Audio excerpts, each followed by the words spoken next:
Hello Aquarius यानी कि कुंभ राशि के लोग, आज हम यहाँ पर आपकी एनर्जी जो है वो चेक करेंगे नवंबर 2020 के लिए और देखेंगे कि आप लोगों के लिए क्या गाइडेंस है, क्या मैसेजेस हैं।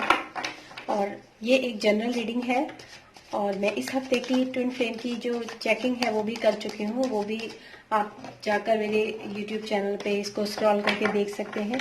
इस वीक की ट्विन फ्लेम की जो एनर्जी है वो मैंने चेक करके डाल दी है। उसमें डिवाइन मैस्कुलाइन और डिवाइन फेमिनाइन्स के लिए क्या क्या मैसेजेस हैं वो आप जाकर वहां पर देख सकते हैं। और इस समय पर मैं एक्वेरियस यानी कि कुंभ राशि के लिए एक रीडिंग करूंगी।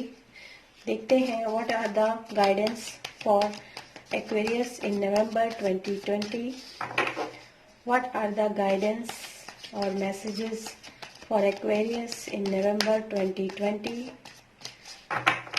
What are the guidance and messages for Aquarius in November 2020।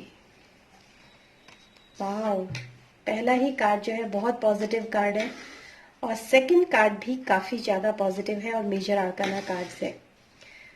Page of swords, temperance, four of vents, the lovers card. Wow, मुझे ऐसा लग रहा है कि शायद यहाँ पर काफी सारे जो ट्विन फ्लेम्स हैं उनकी यहाँ पर एनर्जी कैच हुई है। एक्वेरियस, आप में से बहुत सारे एक्वेरियस ऐसे हैं जो कि ट्विन फ्लेम जर्नी के अंदर हैं और यहाँ पर वो लोग आए हैं। और मैं आप लोगों को एक सलाह और दूंगी कि इस हफ्ते की यानी कि जो मैंने ट्विन फ्लेम की जो एनर्जी की चेकिंग की थी उसको भी जाकर आप जरूर देखिए अगर आप ट्विन फ्लेम जर्नी के अंदर है। इस वीक की क्या एनर्जीज हैं। तो सबसे पहली बात तो मैं ये बता दूं, आप में से बहुत सारे लोग ऐसे हैं जो कि मैरिज के लिए अगर इंतजार कर रहे हैं तो भी मैं यहाँ पर ये कहूंगी कि मैरिज का पॉसिबिलिटीज जो है वो यहाँ पर यानी कि एक न्यू स्टार्ट, एक न्यू मतलब न्यू हैप्पीली मैरिड लाइफ के लिए यहाँ पर पॉसिबिलिटीज बहुत ज्यादा है। यहाँ पर मैं ये देख पा रही हूँ। दूसरी बात मैं ये भी देख पा रही हूँ, कोई ना कोई अगर कोई सेलिब्रेशन आप अपनी लाइफ के अंदर इस वक्त मैनिफेस्ट करने की कोशिश कर रहे हैं या सेलिब्रेशन के लिए अगर आप वेट कर रहे हैं किसी भी तरह की सगाई के लिए, शादी के लिए या किसी भी अच्छे ओकेजन के लिए, तो बहुत सारे एक्वेरियस ऐसे हैं जिनकी लाइफ के अंदर ये चीजें मैनिफेस्ट होने वाली हैं। और 10 ऑफ पेंटिकल्स का कार्ड जो है वो बॉटम ऑफ द डेक पे है, जो कि मैं यहाँ पर देख पा रही हूँ कि बहुत सारे लोग ऐसे हैं जिनके द लवर्स का कार्ड है जो कि मेजर आर्काना कार्ड है, लेकिन आपको सही चुनाव करने की बहुत ज्यादा जरूरत है इस वक्त पर।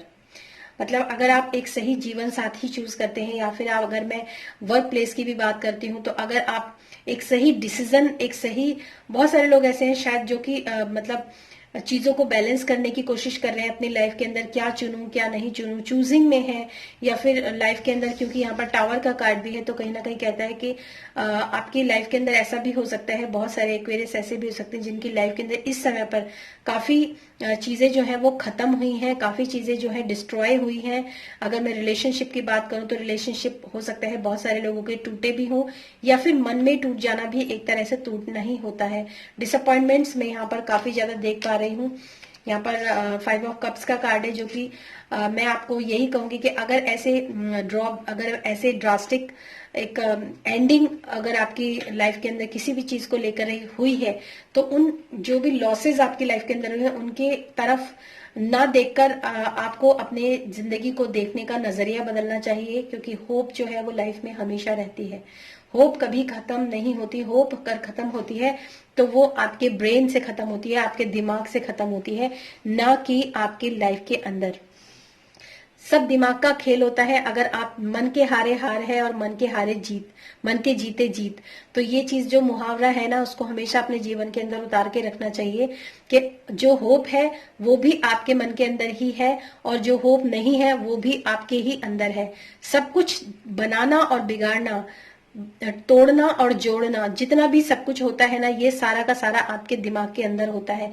बाहर कुछ नहीं होता, बाहर कुछ भी नहीं होता। तो मैं आप में से बहुत सारे लोग हैं जिनको मैं यही कहूंगी कि अगर आपकी लाइफ के अंदर कुछ रिलेशनशिप टूटे हैं और मतलब चीजें जो है खराब हुई हैं या फिर वर्क प्लेस पर भी चीजें अगर गड़बड़ हुई हैं, टूटी हैं, बहुत सारे लोग ऐसे हैं, अगर ऐसा कुछ हुआ है आपकी लाइफ के अंदर तो मैं यहाँ पर डेफिनेटली कहूंगी कि कहीं ना कहीं फॉल्ट है कि आप चीजों को बैलेंस नहीं कर पाए। टेम्परेंस का कार्ड है। चीजों को बैलेंस करना बहुत जरूरी है, चाहे रिलेशनशिप हो चाहे वर्क प्लेस हो।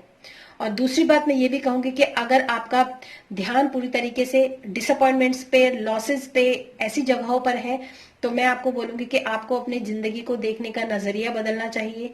आपके पास एक न्यू स्टार्ट करने की, क्योंकि हमेशा लॉस कहीं ना कहीं प्रॉफिट को बताते हैं। और क्योंकि ऐसा होता है ना कि प्रॉफिट क्या, जैसे अगर आपको 3 का लॉस हुआ तो अगर 2 का प्रॉफिट हुआ तो प्रॉफिट तो वहां पर भी है, लेकिन आपका देखने का नजरिया उसको नहीं है। तो हमेशा देखने का नजरिया जो है वो हमेशा आपका पॉजिटिव होना चाहिए। थॉट्स हमेशा पॉजिटिव होने चाहिए, सिचुएशन चाहे कितनी भी नेगेटिव क्यों ना हो। अगर थॉट्स आपके पास पॉजिटिव हैं तो आप हमेशा उन चीजों से बाहर निकल जाएंगे, ये आपको समझना चाहिए। एक न्यू स्टार्ट, एक नई, अगर ऐसे लॉसेस आपकी लाइफ के अंदर हुए भी हैं तो क्या हुआ, एक नई एनर्जी के साथ, एक नए एंथुजियाज्म के साथ, एक नई क्लैरिटी के साथ, एक नई एनर्जी, एक नई उत्साह के साथ आपको चीजों को फिर से स्टार्ट करना चाहिए, फिर से आगे बढ़ना चाहिए और चीजों को फिर से एक नई जिंदगी, एक नई राह जो है आपको लाइफ के अंदर अपनी अपनानी चाहिए। ऐसा मैं यहाँ पर आप लोगों के लिए गाइडेंस, क्योंकि मैंने जो निकाला था कि क्या गाइडेंस आप लोगों के लिए है, तो यही है कि अगर चीजें खराब हो रही हैं, चीजें बिखर रही हैं, चीजें टूट रही हैं रिलेशन में या फिर काम वर्क प्लेस पर, तो भी मैं आपको बोलूंगी कि बैलेंस बनाना बहुत ज्यादा जरूरी है। अगर आप रिश्तों में चुनाव सही करते हैं तो सेलिब्रेशंस, मैरिज, ये सब, मतलब अगर आप शादी करने के लिए सोच रहे हैं, और शादी में आपको मैं एक बात और बता दूं, अगर आप ये चाहते हैं कि एक सही जीवन साथी का चुनाव जो होता है वो बहुत ज्यादा इंपॉर्टेंट होता है, तो यहाँ पर मैं आपको ये कहूंगी कि एक सही जीवन साथी का चुनाव बहुत ज्यादा जरूरी है आपके लिए, लाइफ को आगे सही बनाने के लिए। और तभी आपकी लाइफ के अंदर 10 ऑफ पेंटिकल्स की एनर्जी जो है वो कहीं ना कहीं आती है। एक्वेरियस में यहाँ पर देख पा रही हूँ कि अगर आप सही तरीके से चुनाव नहीं करते हैं तो चीजें इम्बैलेंस हो जाती हैं, और इम्बैलेंस होने के बाद चीजें टूट जाती हैं, और टूटने के बाद जो होती हैं, खराब होने के बाद जो होती है हमारी लाइफ के अंदर, हमें डिसअपॉइंटमेंट्स जो होते हैं उनका सामना करना पड़ता है। तो ऐसी चीजें जो है हमारी लाइफ के अंदर, ये एक हमारे टैरो कार्ड्स जो होते हैं क्या होते हैं, हर एक टैरो कार्ड जो होता है एक अपनी कहानी कहता है, और ऐसी कहानियां हम जन्म से लेकर मृत्यु तक कहीं ना कहीं हम इन टैरो कार्ड्स की हर कहानी को, हर कार्ड को जीते हैं। लेकिन हमें हमेशा पॉजिटिव रहना चाहिए, हमेशा पॉजिटिव थॉट रहना चाहिए, और हमेशा आपको याद रखना चाहिए कि कोई ना कोई अंत जो होता है एक नई शुरुआत को बताता है।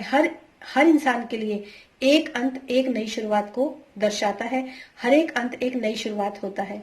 तो इसी मतलब सेंटेंस के साथ या इसी वाक्य के साथ मैं इस समय पर इस रीडिंग को खत्म करती हूँ, बंद करती हूँ, और होप ये रीडिंग आपको पसंद आई होगी। पर्सनल रीडिंग लेने में इंटरेस्टेड हैं तो आप मेरा व्हाट्सएप नंबर अपने और मेरी ईमेल आईडी आपको डिस्क्रिप्शन बॉक्स में मिल जाएगी। फिर मिलूंगी मैं नेक्स्ट वीडियो में। Till then stay happy, stay blessed, bye bye.